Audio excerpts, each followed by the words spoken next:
Okay. If you'd be open to taking Tuesday and Wednesday nights instead of Tuesdays and Thursday nights, that would help us even out the schedule a little bit more. Let me know what you think. Again, people just get in the habit a lot of saying, oh, there's nothing I can do, so they stop looking for new opportunities. Ask questions that can lead them in the right direction and maybe give them a string of questions that they haven't heard before, and that could possibly give you the result you want with having them increase their sleep schedule. I'll only be gone for a few hours. Don't leave me, mate. Love you. Love you. A lot of people think that if you're a trainer, you always feel like working out, right? But honestly, I think the biggest difference between maybe a trainer or just really anybody that's gotten on a consistent workout schedule and that is either maintaining their goals or consistently reaching their goals, and maybe between the person that hasn't yet tapped into that, is they just do it. It sounds so funny. Nike had it right. Just do it.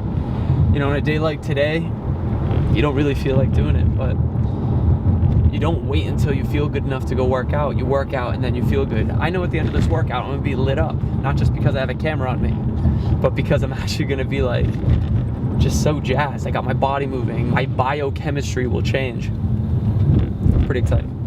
Most people in life, we really feel like the level of stress in our life comes to how much of life do you feel like you control, or how much does life control you? Do you tend to control more of what's going on, or events controlling you? It's very easy to have those events start to take control unless we take control of what's between our ears, our own mind. You see, what you and I focus on massively affects how we feel, whether we're thriving or surviving. If you focus on what you can't control, if you focus on the past, if you focus on what's missing from your life constantly, that pattern of focus will make you frustrated, overwhelmed, depressed. It won't even matter if you're taking antidepressants. If you keep focusing on what you can't control, what's missing from your life, you're going to feel depressed still. You can take as many antidepressants as you want. Focus equals power. If you want to thrive, you got to focus on what you can control. You got to focus on the difference you can make. You got to focus on what's already in your life that you're grateful for. So you got to find a story that's going to empower you to act. A story that's going to get you to find the breakthrough, because otherwise, with a lousy story, you'll never find the strategy, or you'll come up with a reason why it's too expensive, you can't get there, you can't access it, or you'll even get the strategy and then half-assed apply it just so you can reward your story that says it doesn't work because I tried it. Resourcefulness is the ultimate resource. And if you don't have what you want, stop telling yourself the story because you don't have the money, you don't have the time. That's bullshit. It's because you haven't committed yourself where you would burn your boats. If you want to take the fucking island, burn your fucking boats, and you will take the island, because people, when they're going to either die or succeed, tend to succeed. But most of us give ourselves a way out, and that's why we don't have what we want. The reason I love that part is when I first started 5-Star, I had no money. When I say I had no money, I had, $8,000, and we needed about 15. So I just made it work. I took out credit cards, I borrowed money from my parents, and I just would not allow myself to not do it. Because for the past 2 years before opening 5-Star, that's where I was. I was in this position where I had to give myself excuses. I don't have enough money to start this. I don't know enough, and all of these things that would just go on and again in my head. But really, just like you heard, resourcefulness is the ultimate resource. If you can go into it, you'll figure it out. Right? As long as you have the right mentality. And that was it. I burned my boats. I signed a lease for a personal guarantee of, I think the final number was $300,000 over 5 years. When you burn your boats like that, you just have no other resource. You have no other opportunity. You have no other choice. You just got to make it work. That was it was very profound for me. Signing that lease was the game changer. It was. That's when everything changed. I just had no choice. But I couldn't be happier. So it's like on one side of the spectrum you have like one extreme, and on the other side you have another extreme. And what were we just talking about? So it's so interesting, right? So I've been talking to my staff a lot lately about like spectrums and like how it relates to 5-star, like self-esteem and stuff like that. But actually this is pretty applicable too. Talking about loving people, because like on one side of the spectrum, I feel so magnetized to people, and like all I want to do is be around people and like help them and like be there for them, and like I just have this like real need for like connection, and there's nothing like, there's no better high to me than like helping somebody out, like with nothing expected in return. You know, it's like a really cool thing. Like yesterday I took an hour, or actually it was more like half an hour, to meet with a emerging business owner that wants to do boot camp, and I was kind of just helping him through the basics, and I was fired up the rest of the day. You know, it's just such a cool thing. But then at the same time, on the other side of the spectrum, I am a total hermit, and I will literally on a given day, if there's no work for me to do, I will play World of Warcraft for 10 hours straight and eat chicken and not communicate with anyone except go on Facebook and talk in our members group. And that's it.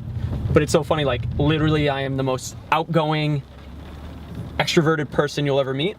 I'm also the most introverted, like hermit, WoW player, MC raider, which makes no sense because you don't play WoW. Our members is struggling with sleep. She's been with us for close to a year, and she's made good results. I mean, she's so awesome, but she's hit a plateau recently, and you know, she's wondering what to do. And at the end of the day, sleep is huge. And I mean, we even said it this morning too, but getting in your sleep is going to allow you to regulate your hormones, and that's what's really going to help you lose fat if all the other keys are in place, right? So challenge with that is, if somebody is coming to you and saying, I just can't sleep more, I have no time, then you telling them to sleep more won't do anything, right? So that's where knowing psychology comes into play, and being able to lead them with questions.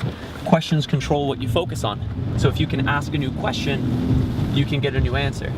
A lot of the questions that somebody might ask themselves in this situation are, oh man, why can't I lose weight? And your brain says, because you don't sleep. And then you say, well, I can't sleep more. So you're stuck. That's unresourceful. Instead, if being a good as being a good trainer, if you can ask the right questions and say, well, I can totally understand your schedule's packed, but what if I were to offer you $1,000 a week? Could you find one more hour of sleep at night? The answer is yes, right? So it's just like, how can we do that? How can we do it? And you know, I'm not saying it's as simple as that. Some people, yeah, you are packed to your schedule, and you know, you got to be a little bit more creative than that. But it's just like the thing we listened to this morning, right? It's never a lack of resources. It's always a lack of resourcefulness. And I think one of the great things about being a trainer is you help people get out of their own way. You're able to show them or ask them a question or show them a different way that maybe they knew all along, but they just needed someone to hold their hand to get through because it's uncharted territory, right? That's one of the things I really enjoy about being a trainer, is being able to guide somebody that, you know, without you, may have never got there. It's pretty cool. Hey Carla, it's Ryan. I hope you had a great morning so far. It sounded like the sessions went great by your description. I wanted to give you a call to run a couple things by you about the accountability coach and DNS that we'll be starting. I just wanted to make sure we're on the same page about it. I'll talk to you soon. Feel free to call me. I should have my phone on me the majority of the day. That's it. Toodles. Doggo! Doggo! Doggo, it's me! Why don't you like me as much as him? Doggo. Whoa, whoa, whoa. Whoa, whoa, whoa, whoa. Great question. So I know you want to, as you said, get jacked. When it comes to getting jacked, there's two things you need to think about. You need to think about the amount of muscle you have, so your lean body mass, and you also need to think about your body fat percentage, right? Because muscle is great, but if somebody has a load of muscle, think like a big power lifter, but they have a huge gut because they're at 40% body fat, yeah, they're not gonna look that jacked.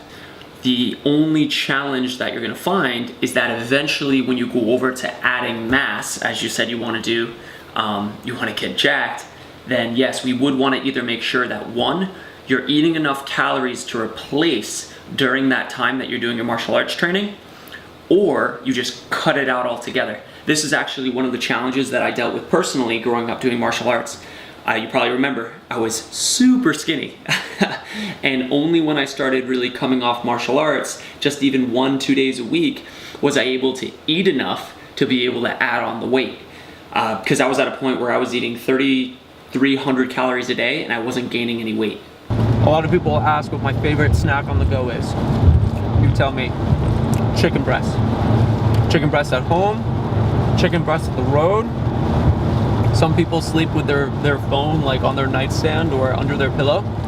I sleep with chicken breast under my pillow. That way if I wake up in the middle of the night and I'm scared, I just eat some chicken breast. Calms me down, fuels my muscles. It's the name of the game, guys. Chicken breast. So like what I was saying for round one is your feet can touch the floor. Yeah. Like that, you can literally run across the floor and do it, right? Right. But then on round 2 and 3, or round 3, depending on how well they do, is so we do 2 categories. Category 1 is doing it without the balls touching the floor, right? So it's just normal. Yeah. Secondly is your feet can even touch the floor. So you have to be able to get all the balls from here to there without your feet touching the floor. How are you gonna do it? You can use anything in here. 4 o'clock! You know what that means, right? That's it. And that it's gonna be a good set. That's pretty much it. We're just trying to make like a compilation. Yep. Compilation video? Yeah. Compilation. You want us to do some special pose? Yeah. We can whip the hip. We can do all that good stuff. All right, here we go. When you're waiting, squad! If you hear the whistle and you're the one with the ball, you're going to exchange, give it all the way back to your partner, and you're going to do 10 burpees. How many? 10. No, that's a little mean. We're going to do 5 burpees. Once you do your 5 burpees, you rejoin. While you're waiting, jump rope! There we go. Keep going, keep going, keep going. Where's my tune? I need that good tune, baby!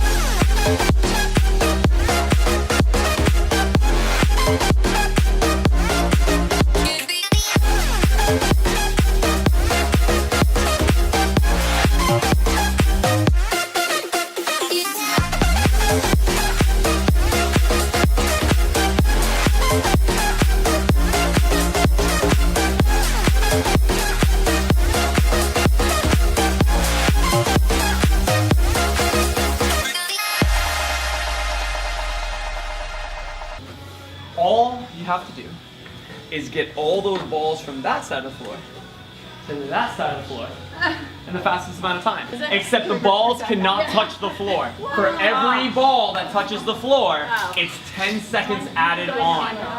So you can throw it the little way to get a run back. I don't know. Here we go! You're gonna have multiple tries at this to improve your strategy. You got 10 seconds to get an idea. Ready? Go! That was a great first attempt. Raw time? First attempt. You'll notice there's 3 attempts. Raw, you guys got 142.94. Very good first job. Very good. Although 2 balls rolled back, 2 of those 10s rolled back at the end, which means that's an extra 20 seconds. Oh! You definitely used your manpower on that one. Literally cut the time almost in half. Wow! 1:07:07. Okay, so now you're doing better. I've seen this done in less than a minute. Here's the strategy, and it only works on this side. I am not the original creator of the strategy, but I was in this session. Anyway, so how it's gonna work. Utilize the half wall. If you want it, you don't have to do this, but take all these, put them to the side, have 2 people load them, Okay, you can do and that. put, Yeah. I don't know. That's not touching the floor. Put them all up, move these so that it's not in the way, or take these weights off and put all the boxes here so that they can just put them and maybe toss them down, although there is a risk of it touching the floor. So maybe just move these boxes. Just an idea, just an idea. You're halfway there, you gotta pick it up, pick it up! That's impressive.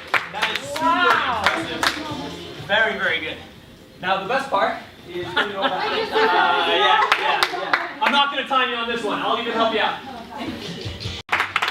Just a reminder, make sure you're checking on Facebook. Hashtag give water. High five 5 people before you leave. Tell them they're awesome. And you are out of here. Good job, ladies.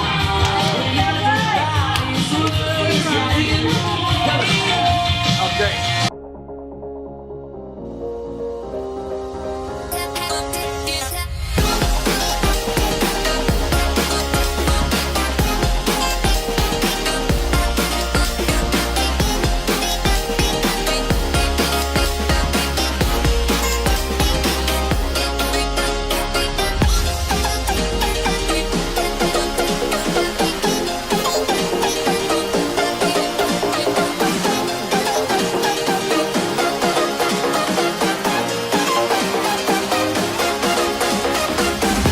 The best time in the 4 o'clock was 53 seconds. Best time in the 4:45 was 39 seconds. No time to create a strategy. Here we go! 3, 2,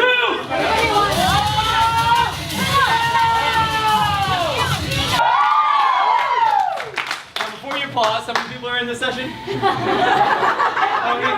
There's 3. Yeah, 3. Do you know the count? I want to say it was 25 or 26. All right.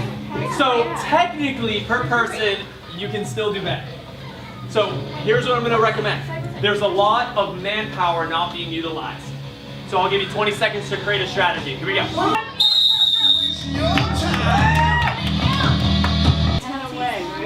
So is it worse than your goal score? Yeah, Tony. Zing! I got 14 over par yesterday. Where is it? I can't even find mine. I think I threw it away. I was so embarrassed. 61. Take it. I'm gonna get better. So your raw time, I actually can't even write that because your raw time was 44.94. But wait, I'm not done. There were 5 drops. So that's 134. 3, 2,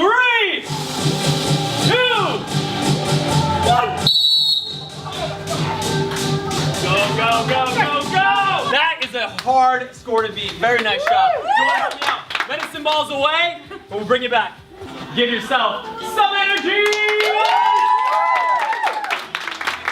And make sure you check it out on Facebook. Hashtag give water. High five 5 people before you leave. Tell them they're awesome. And you are out of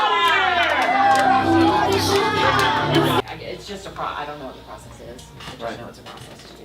Yeah, I would say possibly even if you have time tomorrow with Dave. Okay. Yeah. Today, we are, of course, having more and more spots go away. I'm so excited, I can barely speak. I'm out of breath, but that's about it for now. So if you are interested, click below this video, click the link, read more about it, and I would love to see you this Monday.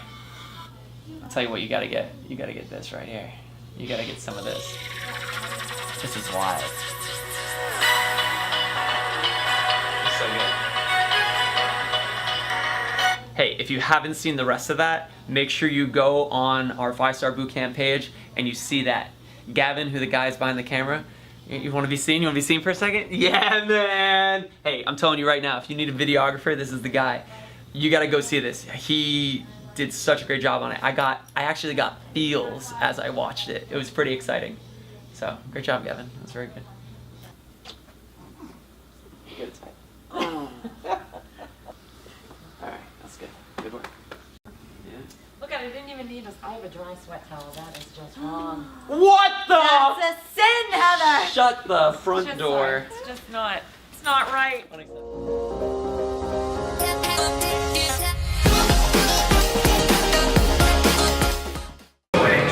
Forgot to put on deodorant this morning.